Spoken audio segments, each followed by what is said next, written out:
నమస్తే, నేను మిత్ర. మీరు చూస్తున్నారు ఏఎంఆర్ న్యూస్. కర్నూలు జిల్లా ఎమ్మెల్యే నియోజకవర్గ పరిధిలోని మండల కేంద్రమైన గోనియండ్ల ఏపీ మోడల్ స్కూల్లో తెలుగు భాష దినోత్సవాన్ని గురువారం రోజున ఘనంగా నిర్వహించారు. ఈ కార్యక్రమానికి ముఖ్య అతిథిగా గోనియండ్ల సిఐ గంగాధర్ హాజరయ్యారు. ఆగస్టు 29న తెలుగు భాష దినోత్సవాన్ని జరుపుకుంటామని principal Shahina Parveen, Goniyandla CI Gangadhar, school chairman Ghouse తెలిపారు.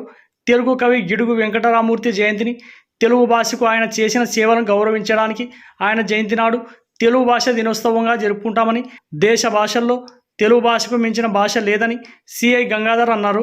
నేడు హాకీ లెజెండ్ ధ్యాన్ చంద్ జయంతిని కూడా క్రీడా దినోత్సవంగా జరుపుకుంటామని, ఈ సందర్భంగా క్రీడాకారులకు మెమొంటోలు అందజేశారు. విద్యార్థులు తెలుగు భాషపై పాడిన పాటలు పలువురిని ఆకట్టుకున్నాయి.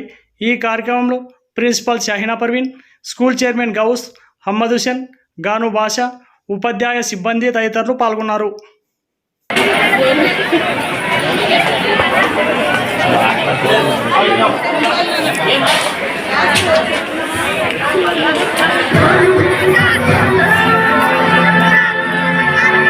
తెలుగు భాష దినోత్సవం సందర్భంగా ఇక్కడ ఉన్నటువంటి విద్యార్థులకు, అదేవిధంగా ప్రిన్సిపల్ మేడం గారికి, ఏపీ మోడల్ స్కూల్ టీచర్స్కు, ఇక్కడ ముఖ్య అతిథులుగా వచ్చినటువంటి మన సిఐ గారికి, అదేవిధంగా మా మిత్రులు రిపోర్టర్లకి అందరికీ తెలుగు భాష దినోత్సవం సందర్భంగా ఈరోజు ఇంత చక్కటి తెలుగు భాష దినోత్సవం జరిగిందంటే ఇది నేను మొదటిసారిగా చూస్తున్నా. ఇలాంటి ఇంకా మంచి ప్రోగ్రాం చేసి మన ప్రిన్సిపాల్ గారు, వారి సిబ్బంది ప్రతి ఒక్కరు నెక్స్ట్ ఇంకా ఈ ఏపీ మోడల్ స్కూల్లో ఈ విధంగా జరిగిందంటే నేను ఎప్పుడూ చూడలేదు. ఈరోజు గ్రాండ్ సక్సెస్గా జరిగింది. అదేవిధంగా ఇక్కడ ఉన్నటువంటి చిన్న పిల్లలు కూడా మేము ఈరోజు ఈ స్టేజ్ మీద మాట్లాడుతుంటే ఒక సైడు మాకి కాళ్ళు చేతులు వణుకుతున్నాయి.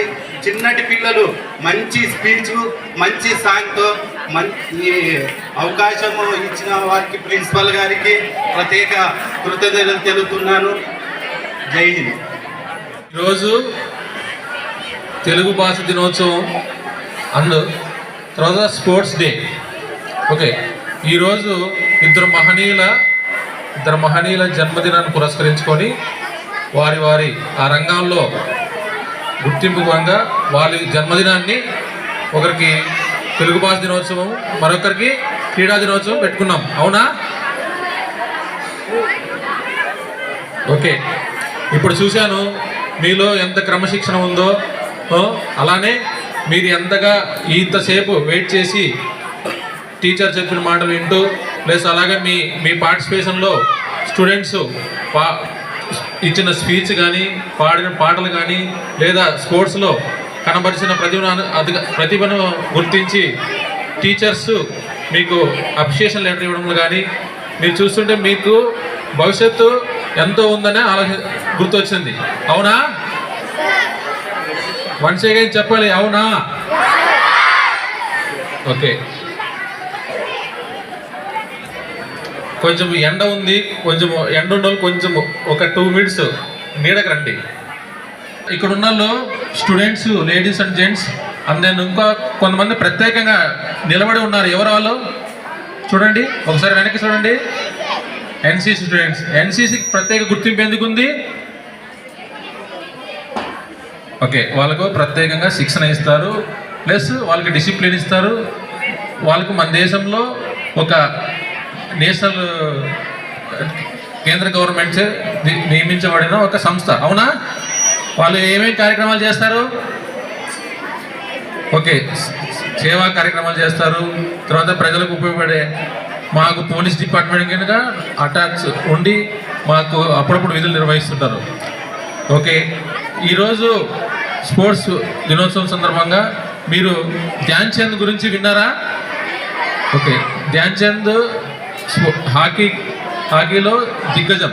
ఇతను తన హాకీలో ఎలాంటి దిగ్గజం అంటే, ఒకసారి ఒక గోల్ చేస్తాడు. గోల్ చేసినప్పుడు గోల్ తప్పి బయటకు వెళ్తుంది గోల్. అప్పుడు ఏం చేస్తాడంటే, సార్ అక్కడ నెట్ సరిగ్గా లేదు సార్ అని కంప్లైంట్ చేస్తాడు. అంత జ్ఞానం, అంత కాన్ఫిడెన్స్ తోని ప్లస్ అంత ఏకాగ్రతతో ఆయన స్పోర్ట్స్ ఆడేవాడు. అందుకే ఆయన అంత గుర్తింపు ఉంది.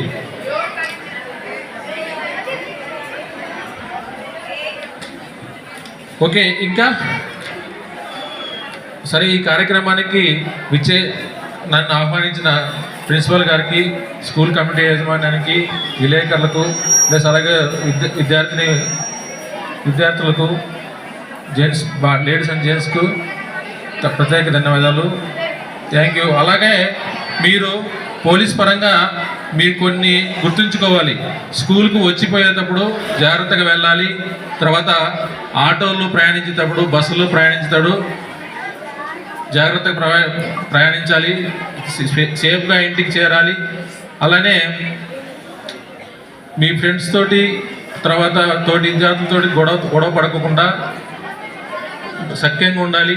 ప్లస్ ఇక్కడ వెహికల్స్ ఎవరైనా అజాగ్రత్తగా నడపం కానీ, తర్వాత ఎవరికి లైసెన్స్ లేకుండా నడిపినా కానీ మేము ప్రాసిక్యూట్ చేయడం జరుగుతుంది. సో అందుకు వెహికల్ నడిపే వాళ్ళు ఖచ్చితంగా జాగ్రత్తగా నడపాలి. మ్యాక్సిమం నడపకూడదు. ప్లస్ నడిపేవాళ్ళు జాగ్రత్తగా వెళ్ళాలి. అవన్నీ ఆటోలో కానీ, బస్సులో కానీ. తర్వాత టీచర్స్ చెప్పే ప్రతిదీ గమనిస్తూ చేయాలి. తర్వాత టీచింగ్ కానీ, తర్వాత ఎవరినైనా ఇబ్బంది పెట్టడం కానీ ఇలాంటివి చేస్తే బాగుంటుంది. అలాగే స్పోర్ట్స్ అందరూ యాక్టివిటీని అలవాటు పరచుకోండి. దీనివల్ల ఏమవుతుందంటే మానసిక ఉల్లాసం పెరిగి తర్వాత శరీరం గట్టిపడుతుంది. ప్లస్ మనకు ఏకాగ్రత వస్తుంది. ప్లస్ అలాగనే ఉత్సాహంగా ఉంటాం. అంటే ఏ రోజు డే యాక్టివిటీ హ్యాపీగా ఉంటుంది. సో దీనివల్ల మీకు ఏకాగ్రత పెరిగి చదువులో మంచి నైపుణ్యత వస్తుంది, ప్రావీణ్యం వస్తుంది. సో మీకు మంచి మార్కులు వస్తాయి. స్పోర్ట్స్ని అందరూ అలవాటు చేసుకోండి. మాకు గ్రౌండ్ లేదు, టైం లేదు, ఇవన్నీ కాకుండా ఒక ప్లాన్ ప్రకారం చేసుకుంటూ పోతే సరిపోతుంది. అలానే ఇవే కాకుండా చిన్న చిన్న యాక్టివిటీస్ ఉంటాయి. అంటే గేమ్స్, ఆ గేమ్స్కి పార్టిసిపేట్ చేయాలి. పార్టిసిపేట్ చేసి మీరు విన్నర్ కావాలి. తర్వాత ఈ పోటీ ప్రపంచంలో గెలవాలంటే మీకంటూ ఒక గోల్ ఉండాలి. ఆ గోల్ రీచ్ అయ్యే దిశగా మీ ప్రణాళిక ఉండాలి. ఆ ప్రణాళికను మీరు ఏర్పరచుకొని పార్టిసిపేట్ చేసి తర్వాత దాన్ని రీచ్ అవ్వాలి. ఓకే, అందరూ రీచ్ అవుతారా? వన్స్ అగైన్ చెప్పాలి, అవుతారా? Okay, thank you very much to all. Telugu భాష దినోత్సవాన్ని పురస్కరించుకొని, అదేవిధంగా జాతీయ క్రీడా దినోత్సవాన్ని పురస్కరించుకొని ఈరోజు వేదికను అలంకరించిన పెద్దలు గౌరవనీయులు ఏపీ మోడల్ స్కూల్ చైర్మన్ గారికి, అదేవిధంగా ఇక్కడ గెస్ట్గా వచ్చిన గోనెగండ్ల సిఏ గారికి, ఉపాధ్యాయ బృందానికి, స్కూల్ కమిటీ మెంబర్లకు, విద్యార్థులకు, పాత్రికేయ మిత్రులకు ప్రతి ఒక్కరికి పేరు పేరున ఈరోజు తెలుగు భాష దినోత్సవ శుభాకాంక్షలు తెలుపుకుంటున్నాం. స్టూడెంట్స్, ఇక్కడ ముందుగా తెలుగు భాష దినోత్సవం గురించి మన స్టూడెంట్స్ ఇందాక చాలా చక్కగా వర్ణించారు. పాటల రూపంలో వర్ణించారు, తర్వాత వాళ్ళు స్క్రిప్ట్ రూపంలో వర్ణించారు. అంటే ఈరోజు ఇక్కడ కూర్చున్నాం మనం. ఈరోజు ఇద్దరు మహానీయుల జన్మదిన వేడుక మనం ఇక్కడ జరుపుకుంటున్నాం. వాళ్ళని ఈరోజు గుర్తు చేసుకునే విధంగా, అంటే మనం ఈరోజు ఇక్కడ ఎందుకు కూర్చున్నాం, మనం ఎందుకోసం ఇక్కడ మనం గెస్టులను పిలిపించుకొని ఇక్కడ ఒక కార్యక్రమాన్ని ఏర్పాటు చేసుకుని ఉండడానికి మనం తెలుసుకోవాలి. ఈరోజు ఇద్దరు మహానీయుల జన్మదిన వేడుకల్ని పురస్కరించుకొని వారి యొక్క జన్మదిన వేడుకల్ని భాగంగా ఒకరు తెలుగు భాష దినోత్సవంగా, ఒకరిని క్రీడా దినోత్సవంగా ఈరోజు మనము గుర్తు చేసుకుంటున్నాం. ఇక్కడ చదువుతో పాటు క్రీడ అనేది చాలా అవసరం. చదువు వచ్చేసి క్లాస్ రూముల్లో టీచర్ చెప్పేటప్పుడు ఎంత శ్రద్ధగా వింటామో, క్రీడలు కూడా అంతే శ్రద్ధగా మనం జాగ్రత్తగా ఇది చేయాలి. గతంలో హాకీ ధ్యాన్ చంద్ గారు, అంటే ఆయన ఆడిన హాకీ ఆటకు గాను ఈరోజు సిఐ గారు చాలా చక్కగా వర్ణించారు. అంటే ఒక గోల్ పడకుంటే ఆ తప్పిదము ఒక క్రీడాకారుడి, కానీ గోల్ చేసేటప్పుడు నా తప్పు జరగలేదు, అక్కడ అడ్డుగా గోల్ చేయడానికి ఉన్న గోల్ది అంటే అక్కడ జాలి సరిగా లేదు, అంటే ఎంత ఏకాగ్రత ఎంత శ్రద్ధతో ఆయన క్రీడను ఇచ్చేసినాడో ఒకసారి మనం అర్థం చేసుకోవాలి. కాబట్టి ఇక్కడ మనకు జీవితంలో ప్రతి ఒక్కరికి ఒక గోల్ ఉండాలి. మనం చేసే ప్రతి పని మీద ఏకాగ్రత ఉండాలి. చదువుకుంటున్నాం, చదువుతో పాటు క్రీడలు అంటే చదువుకొని కొంచెం మనకు మనశ్శాంతిగా లేనప్పుడు, కొంచెం అశ్రద్ధగా ఇంట్రెస్ట్గా లేనప్పుడు మనం క్రీడల వైపు వెళ్ళాలి. కాస్త కూసం మనం ఉల్లాసంగా ఉత్సాహంగా క్రీడలు ఆడుకున్నామంటే క్రీడల్లో వచ్చేసి మనకు ఏకాగ్రత ఉత్సాహం అన్నీ చాలా నీట్గా వస్తాయి.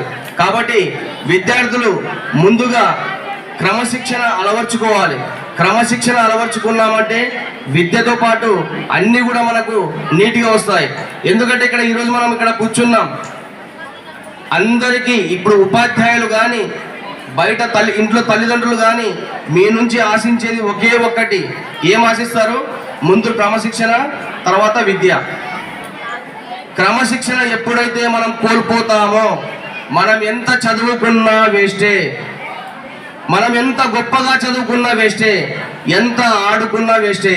మనకెప్పుడైతే క్రమశిక్షణ మనం అలవర్చుకుంటామో అంటే పెద్దలను గౌరవించాలి, వాళ్ళు చెప్పే మాటలను మనం చాలా నీట్గా వినాలి, వాళ్ళు ఏం చెప్తున్నారు, వాళ్ళను మనం చెప్పే మాటలను ఏ విధంగా మనం గ్రహించాలి అన్నది చాలా స్పష్టంగా తెలుసుకోవాలి.